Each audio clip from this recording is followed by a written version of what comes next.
George, obviously the season didn't go as you guys intended, but this is your first Pro Bowl now. Just talk about how that makes you feel and just getting that recognition after a season like you've had. Yeah, just definitely super proud of myself, super proud of the guys because I wouldn't be able to do some of it without the guys.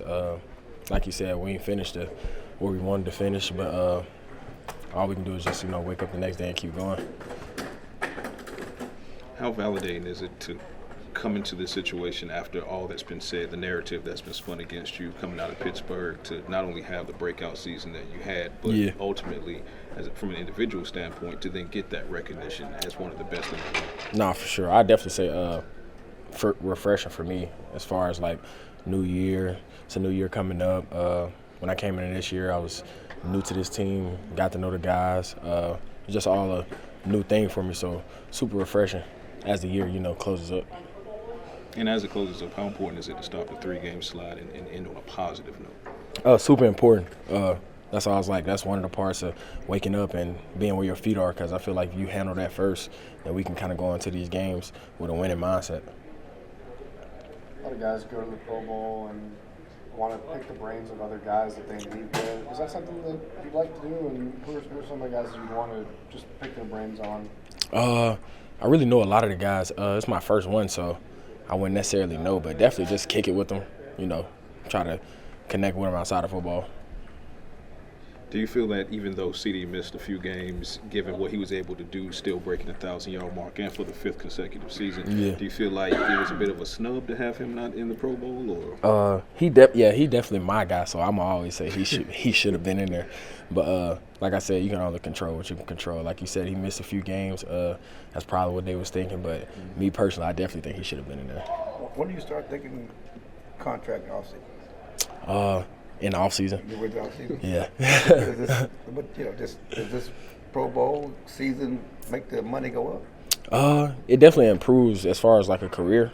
It improves my career, but as far as like contractually wise, like you said, I can just wait until the offseason, try to like he said, finish up this season on a positive, good note. How'd you find out you got named to the Pro Bowl? It was a few the internet.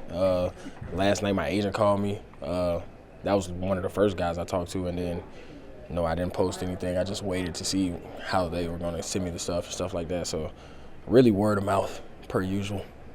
What was your agent's message to you when he told you that? He was just super excited, kind of like how my family was when my family found out. They were kind of super excited. It was my first time, so super excited. Don't make no deals with Jerry. Oh, no, I talked to Jerry about the Pro Bowl as well. But that was pretty much about it, though.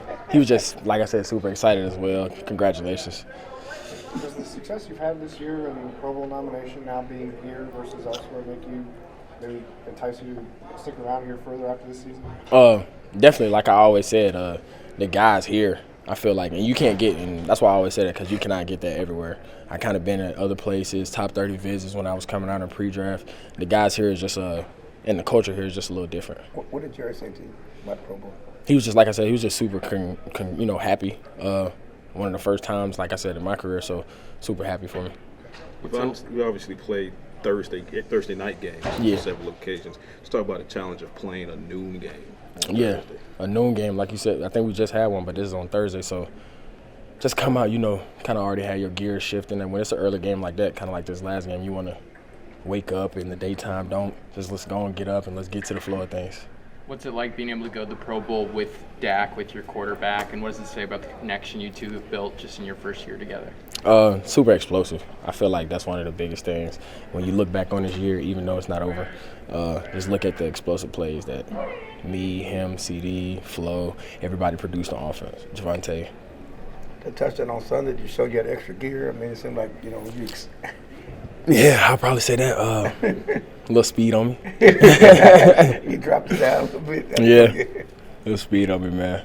How important would it be to just put on a show? I mean, not a lot of guys who played NFL football on Christmas. Yeah. How important would it be to just put on that kind of show? It's a little bit different from Thanksgiving, not entirely, but a little bit. Yeah, it is a little bit different. Definitely Christmas, joyful feel. I feel like, kind of like you said, honestly, just want to put on a show more. Definitely execute, but since, it's festive, holidays, that's definitely one of the things we're going to try to do. All right. Thank you. Appreciate you. first and foremost, just talk about how you feel health-wise. We know that you were sidelined in Sunday's game, but what's the odds that you take the field on Christmas Day? I feel very good. I'm just working, progressing, doing the things I need to do to be able to be the healthy as I can be, and just doing everything I can to get cleared to be able to go out there and dominate and play alongside with the team. So I'm just working every single day, doing the thing I need to do. So. And obviously the season didn't go the way you guys would have liked. You joined midway through, but just talk about how fulfilling it is to be named to another Pro Bowl. That's super dope. But it's one of those things, man. I want the ultimate team accolades, and that's going to the playoffs, and that's winning the Super Bowl, and that's winning football games, and that's kind of thing I'm kind of focusing on going into the offseason, especially what can I do better to help this team from a leadership standpoint, from a play standpoint, and just try to ride into next year with a especially on the defensive standpoint with a whole nother different mindset. So. You played only 5 games for the Cowboys to go in the NFC. Do you think that speaks to the respect that you have, regardless of where you're playing or what you're doing? I think it does, man. I think it's a super dope achievement, especially when it comes down to the fans that vote, the coaches that vote, the team, the players that vote, and things like that. So it's super dope accolade to have when it comes down to the respect around the league. It's amazing. So. Was it all surprised when Jerry usually tells the guys? I don't know if Jerry was on. Yeah, he did. Yep. Was there any surprise? I know you made it 5 times, but was there any surprise just because of the trade and the timing and the games that you had played? I think it was just a surprise because I was just so focused on winning football games and trying to be better when it comes down to a defensive standpoint, and trying to be better and health-wise when it comes down to myself. So it definitely was a surprise. So. The neck, was that something that popped up in the practice, or just a lingering effect from the last game? I think it was just a lingering effect from the injury from the last game. So. Obviously, playoffs not on the table, but just talk about how important it is to stop this 3-game slide and take positive energy into the offseason. It's very important, man. Like I always say, man, every single game I play in, every single game that we play in, man, is super important because it's another opportunity to be able to win. That's the ultimate goal. That's the ultimate thing that gets you to where you want to go to, is to execute and win football games. So no matter what you're fighting for, no matter what you're doing, man, we play this sport to win. So. With that, on film, what are you expecting from the Commanders this week? I expect them to have the same mindset we got when it comes down to finish the season off strong, when it comes down to running the ball very well, when it comes down to executing at a high ability, because they have a great team and great players also. So, what changes, if any, do you feel like need to happen in the pass rush? I think you guys blitzed at one of the higher rates of the year last year, but weren't able to quite get to Justin Herbert. How do you change the way the pass rush has been going into the last couple of games this season? I think just being critical on the film, learning, taking the accountability and responsibility to be able to change that and to be able to do that from a defensive line aspect, because we got playmakers in that room, and we got to do a better job at making plays and doing the things that we can do to change games. So. I'm sorry if you already asked. You good to go this week? I'm just doing everything I can to work towards that and to be able to do that. So. A lot of time to play. Oh, of course, 100%. Yeah, like I said, every single game I want to be able to play and want to be able to win. So. You surprised to make the Pro Bowl after being here this 5 games in the NFC? No. Let me think about that. Yeah, because I think I answered it already. Yeah, I think. So let me. A lot of times, guys, when they go to the Pro Bowl, they use it as an opportunity to maybe pick the brains of other guys. Is that something you've done in the past, or have guys looked to you for that? Oh, of course, man. Of course. Like, you got guys like Myles Garrett's going to be there, so you definitely going to pick the brains of those guys, man. Jeffrey Simmons is one of those guys who's going to be there. He had a phenomenal year, all-pro year this year. That you just talk, laugh, and joke, and just pick the brain of what they did different. What they can do, what I can do better at, and things like that. So you definitely been around a group of guys like that, you always gonna learn something. So. Do you like that there's not a game anymore, that you're actually doing this other stuff, or do you wish you're still playing football at all? I'm just excited to be able to be a part of that group, and excited to be able to be a Pro Bowler. So no matter what they decide to do, I'm just super excited to be able to be nominated and represent the Cowboys. So. Thanks, Q. Thank you. Tyler, obviously the season didn't go as you guys had intended, but just talk about the validation of getting a 4th Pro Bowl now. I mean, for sure. I mean, it's a huge blessing. I give all the glory to God. Like you said, it's definitely been a difficult year. One of the most difficult I can really remember. But it does feel good to at least, get that recognition from my peers. The respect that comes with that. So it's huge for me for sure. What's it been like for you switching to left tackle? And Brian Schottenheimer said that's where you're going to be to finish off the season. I mean, it's definitely been, different. It's been a while, but I mean, it's familiar territory for sure. I just say the biggest things for me are the technical aspects of it. Like even this week, it's an away game, so we might, have some cadence variation and things of that nature, and that's just something that, is a little bit different at tackle. Whereas at guard, I'm right next to the person who's responsible for that cadence. I move out a little further, it's a little different. So just being on the nuances of things is important. How much are you able to lean on guys like Tyron Smith to kind of help you with the technical aspect? I mean, it's huge for me, and I'm thankful my rookie year to have had guys like Tyron, Jason Peters to kind of help me through and kind of recognize, some of the things that, I needed to do to put myself in position to be successful at the position. And so I really lean back on a lot of that training, a lot of the stuff I, felt from that first year, even, when it comes to being confident out there in space. Like, that's the biggest thing, is just really dominating that space when you're out there. If it's something that's permanent, how early do you want to know that you're a left tackle?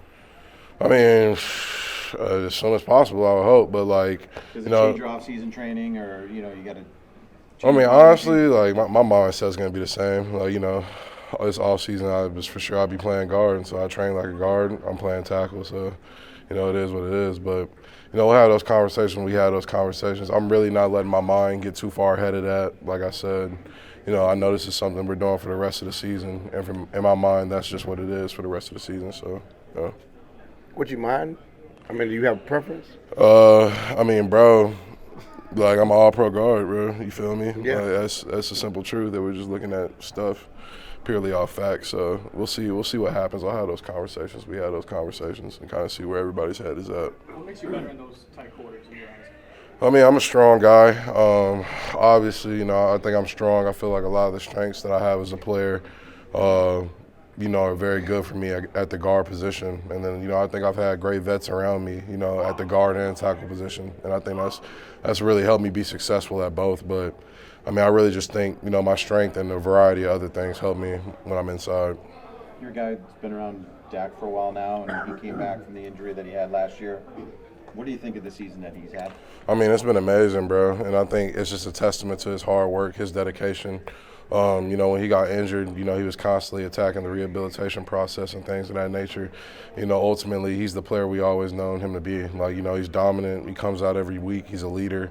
He has no quit in him. So much respect to him. Are you ever here when he's not here?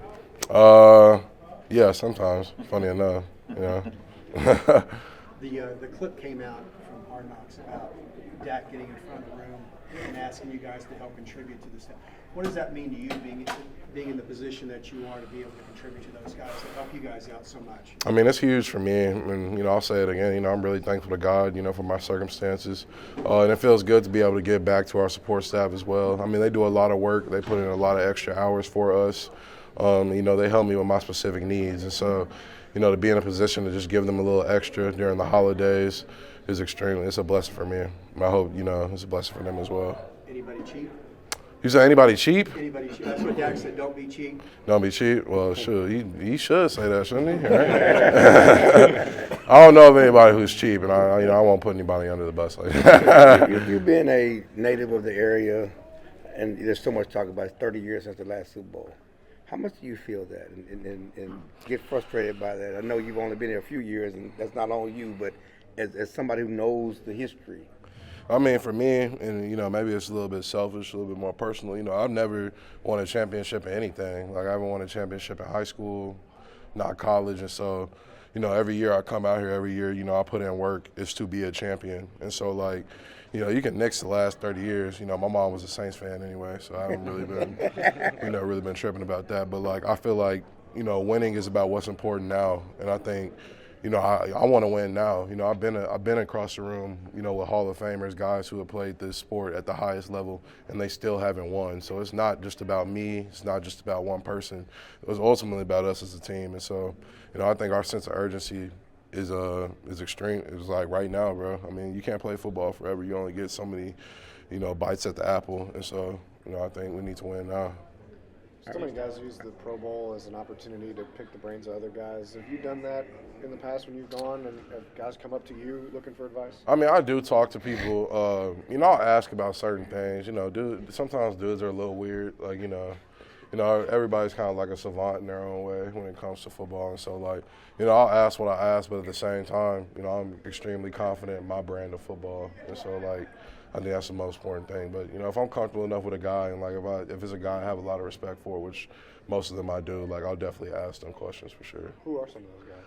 I mean, I respect Joe Thuney's game a lot. I respect Quentin Nelson's game a lot. The guy from the Broncos, Quinn Marinez, I respect his game.